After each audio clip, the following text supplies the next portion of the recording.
जी हाँ, अपनी आँखों को अपने बाद भी जीवित रखें। मृत्यु के 6 से 8 घंटों तक किया गया नेत्रदान 2 व्यक्तियों को रोशनी देगा। नेत्रदान का चाहे पूर्व संकल्प ना भी किया हो, तब भी नेत्रदान के लिए फैसला मृतक के करीबी रिश्तेदार कर सकते हैं। नेत्रदान की इच्छुक व्यक्ति नागरिक अस्पताल या निकटतम नेत्र बैंक से संपर्क करें। नेत्रदान को परिवार की परंपरा बनाएं, किसी के अंधेरे जीवन में रोशनी लाएं। राष्ट्रीय स्वास्थ्य मिशन, स्वास्थ्य विभाग, हरियाणा द्वारा जनहित में जारी। नमस्कार, आकाशवाणी चंडीगढ़ से प्रादेशिक समाचारों के साथ मैं रत्तिका। पहले इस बुलेटिन के मुख्य समाचार। केंद्रीय आयुष मंत्रालय के औषधीय पौधों बारे राष्ट्रीय बोर्ड ने देश में जड़ी बूटियों की पैदावार को बढ़ावा देने के लिए एक राष्ट्रीय अभियान की शुरुआत की है। पेट्रोलियम मंत्री हरदीप सिंह पुरी ने यूपीए सरकार की तेल नीति पर सवाल उठाया है। हरियाणा के मुख्यमंत्री मनोहर लाल ने कहा है कि लघु सचिवालयों और इन सचिवालयों के पास अधिक आवागमन वाले स्थानों पर आज़ादी के संघर्ष में हरियाणा के योगदान की जानकारी से युक्त डिजिटल पट लगाए जाएंगे। और फरीदाबाद पुलिस की अपराध शाखा ने 2 नशा तस्करों को गिरफ्तार कर 15 किलो 286 ग्राम गांजा और पलवल पुलिस ने 2 किलो 16 ग्राम गांजा बरामद किया है। देश भर में 18 वर्ष से अधिक आयु के सभी लोगों के लिए सरकारी केंद्रों में निःशुल्क टीकाकरण अभियान चलाया जा रहा है। आपसे अपील है कि कोविड वैक्सीन का टीका जरूर लगवाएं और इन आसान उपायों का पालन करें। मास्क लगाएं, 2 गज की सुरक्षित दूरी बनाए रखें, बार-बार हाथ धोने और साफ सफाई का ध्यान रखें। कोविड संबंधी जानकारी और मार्गदर्शन के लिए राष्ट्रीय और राज्य स्तरीय हेल्पलाइन काम कर रही हैं। इनके नंबर हैं 011239780046 तथा 1075। हरियाणा का हेल्पलाइन नंबर 8558-893911 है, जबकि चंडीगढ़ का नंबर 9779558282 है। जानकारी लेने के लिए इन हेल्पलाइन नंबरों पर फोन करें। अब समाचार विस्तार से। केंद्रीय आयुष मंत्रालय के औषधीय पौधों बारे राष्ट्रीय बोर्ड ने आज़ादी का अमृत महोत्सव के हिस्से के रूप में देश में जड़ी बूटियों की पैदावार को बढ़ावा देने के लिए एक राष्ट्रीय अभियान की शुरुआत की है। इससे किसानों की आय बढ़ाने और ग्रीन इंडिया के सपने को साकार करने में मदद मिलेगी। इस अभियान के तहत देश भर में अगले 1 वर्ष में 75,000 हेक्टेयर भूमि पर औषधीय पौधों की खेती की जाएगी। इस कार्यक्रम की शुरुआत पर उत्तर प्रदेश के सहारनपुर और महाराष्ट्र के पुणे से की गई है। केंद्रीय आयुष मंत्री सर्बानंद सोनोवाल ने कहा है कि देश में औषधीय पौधों के क्षेत्र में अपार संभावनाएं हैं और 75,000 हेक्टेयर भूमि पर इन जड़ी बूटियों की खेती से देश में दवाओं की उपलब्धता सुनिश्चित होगी। इससे देश दवाओं के क्षेत्र में आत्मनिर्भर बनेगा। पेट्रोलियम मंत्री हरदीप सिंह पुरी ने यूपीए सरकार की तेल नीति पर सवाल उठाया है। ट्वीट संदेशों में उन्होंने आरोप लगाया कि पिछली सरकारों ने आने वाली सरकारों के लिए तेल बॉन्ड्स को लेकर परेशानी खड़ी की। उन्होंने ये भी कहा कि इन तेल बॉन्ड्स का 1,50,000 करोड़ रुपए से अधिक का भुगतान अभी भी किया जाना बाकी है। उनके इस काम से महत्वपूर्ण संसाधनों और राजकोषीय संसाधनों के इस्तेमाल के विकल्प सीमित हो गए तथा तेल विपणन कंपनियों की वित्तीय स्वतंत्रता सीमित हो गई। हरियाणा के स्वास्थ्य मंत्री अनिल विज ने कहा है कि प्रधानमंत्री नरेंद्र मोदी के देश को वर्ष 2025 तक तपेदिक मुक्त बनाने के सपने को साकार करने की दिशा में हरियाणा अहम योगदान देगा।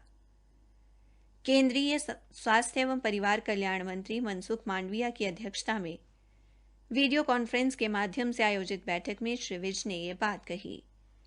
स्वास्थ्य मंत्री ने कहा कि यद्यपि टीबी एक अधिसूचित रोग है, फिर भी कुछ ऐसे डॉक्टर, क्लिनिक व प्रयोगशालाएं हैं जो इस बीमारी का इलाज कर रही हैं और इसकी जानकारी संबंधित सिविल सर्जन व सरकार को मुहैया नहीं कर रहे हैं, जिससे आंकड़ों में फर्क आ जाता है और आगे इलाज में दिक्कत होती है। उन्होंने कहा कि टीबी के मरीजों के फॉलोअप के लिए ऐसे सभी चिकित्सकों, क्लिनिकों को उनके यहाँ मरीजों में टीबी होने की पुष्टि होने पर सरकार को जानकारी मुहैया करवानी होगी ताकि भविष्य में किसी भी तरह की कोई दिक्कत खड़ी ना हो। उन्होंने कहा कि अगर कोई ऐसा नहीं करता तो उसके खिलाफ कड़ी कार्रवाई की जाएगी। प्रादेशिक समाचार आकाशवाणी चंडीगढ़ से प्रसारित किए जा रहे हैं। हरियाणा के मुख्यमंत्री मनोहर लाल ने कहा है कि लघु सचिवालय और इन सचिवालयों के पास अधिक आवागमन वाले स्थानों पर आज़ादी के संघर्ष में हरियाणा के योगदान की जानकारी से युक्त डिजिटल पट लगाए जाएंगे। मुख्यमंत्री आज चंडीगढ़ में हरियाणा सिविल सचिवालय में डिजिटल सूचना पट और आज़ादी के अमृत महोत्सव के उपलक्ष्य में आज़ादी के संघर्ष में हरियाणा के योगदान पर आधारित डिजिटल प्रदर्शनी के उद्घाटन के बाद पत्रकारों से बातचीत कर रहे थे। मुख्यमंत्री ने कहा कि डिजिटल सूचना पट के माध्यम से लोगों को आज़ादी के संघर्ष की गाथाओं, पराक्रम और बलिदान के बारे में जानकारी मिलेगी ताकि लोग इन गाथाओं से प्रेरणा ले सकें। इस मौके पर हरियाणा के बिजली मंत्री रणजीत सिंह, सहकारिता मंत्री बनवारी लाल, कृषि एवं किसान कल्याण मंत्री जेपी दलाल, परिवहन मंत्री मूलचंद शर्मा, सामाजिक न्याय एवं अधिकारिता मंत्री ओपी यादव तथा खेल राज्य मंत्री संदीप सिंह भी उपस्थित रहे।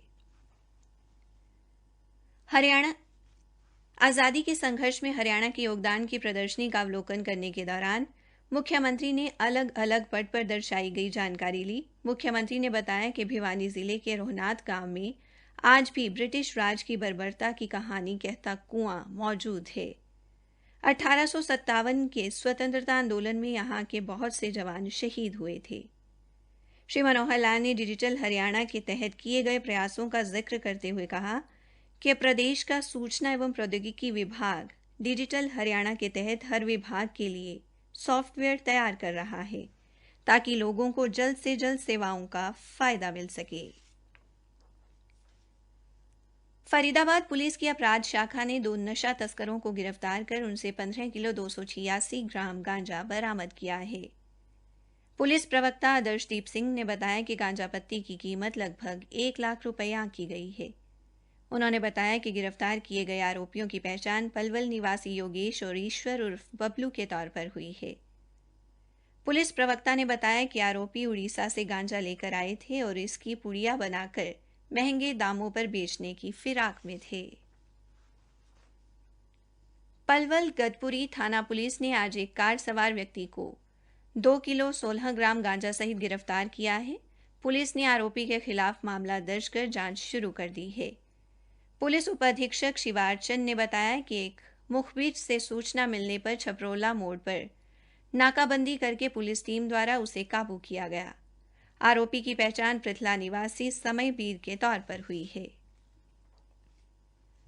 हरियाणा सरकार ने 12 सितंबर को होने वाली हरियाणा लोक सेवा परीक्षा के सुचारू और नकल रहित संचालन के लिए पर्याप्त प्रबंध किए हैं। मुख्य सचिव विजय वर्धन ने आज चंडीगढ़ में जिला उपायुक्तों के साथ परीक्षा के संचालन के संबंध में की गई बैठक के बाद ये जानकारी दी। उन्होंने बताया कि प्रदेश भर में कुल 13 जिलों में 538 परीक्षा केंद्र बनाए जा रहे हैं, जिनमें 1,48,242 विद्यार्थी परीक्षा देंगे। श्री विजय वर्धन ने जिला उपायुक्तों को जिले में मजिस्ट्रेट या कार्यकारी मजिस्ट्रेट की नियुक्ति करने और परीक्षा केंद्र के आसपास के क्षेत्र में विशेष तौर पर नजर रखने के निर्देश दिए हैं। प्रधानमंत्री मातृत्व वंदना योजना के बारे में जागरूकता फैलाने के लिए आज पलवल के गांव कुशलीपुर में आंगनवाड़ी कार्यकर्ताओं द्वारा एक रैली निकाली गई। महिला एवं बाल विकास विभाग के कार्यक्रम संयोजक कर्मवीर डागर ने बताया कि केंद्र सरकार द्वारा चलाई गई इस योजना के उद्देश्य की पूर्ति के लिए ज्यादा से ज्यादा लोगों तक जानकारी पहुंचाने की कोशिश की जा रही है। योजना का उद्देश्य काम करने वाली महिलाओं की मजदूरी के नुकसान की भरपाई करने के लिए मुआवजा देना और उचित आराम व पोषण सुनिश्चित करना है।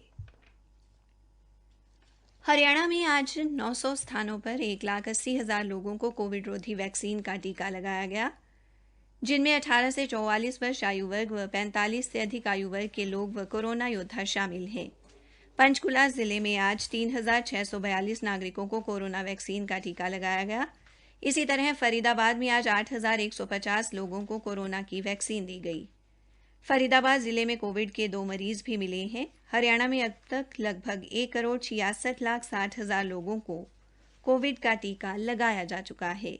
इसी के साथ प्रादेशिक समाचार समाप्त हुए।